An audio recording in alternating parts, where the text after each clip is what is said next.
पुण्यात्माओं, यदि इस ब्रह्मांड में, इन 21 ब्रह्मांडों में यदि यथार्थ ज्ञान होता तो परमेश्वर को यहां नहीं आना पड़ता। उस सर्वशक्तिमान सतलोक के वासी कबीर देव को, कबीर प्रभु को इस लोक में आने की आवश्यकता नहीं पड़ती। उस परमेश्वर को इसलिए आना पड़ता है कि इस काल के दूतों ने काल प्रेरणा से ज्ञान का अज्ञान बना रखा होता है।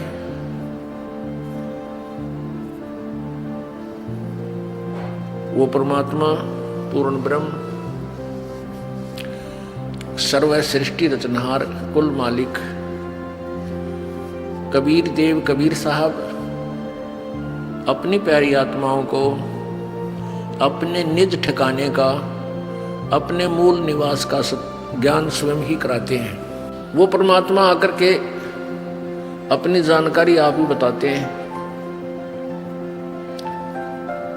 और कोई भी पृथ्वी पर ब्रह्मांड में यथार्थ ज्ञान से परिचित नहीं होता। पुण्यात्माओं, आपका सौभाग्य है कि आपको कलयुग के उस दौर में, कलयुग के उस समय में आपका मनुष्य जीवन है कि अब परमात्मा प्राप्ति सहज में हो सकती है। इसका कारण क्या है? परमेश्वर कबीर जी अपने सत्यलोक से चलकर यहां रूपांतर करके आते हैं। इस काल को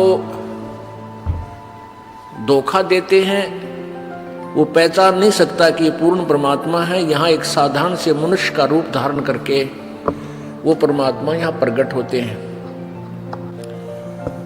कभी अपने पुत्र सहजदास का, कभी जोगजीत का, कभी ज्ञानी का रूप बनाकर वो रह रहकर अपने बच्चों को संभालने के लिए इस काल के लोक में आते हैं।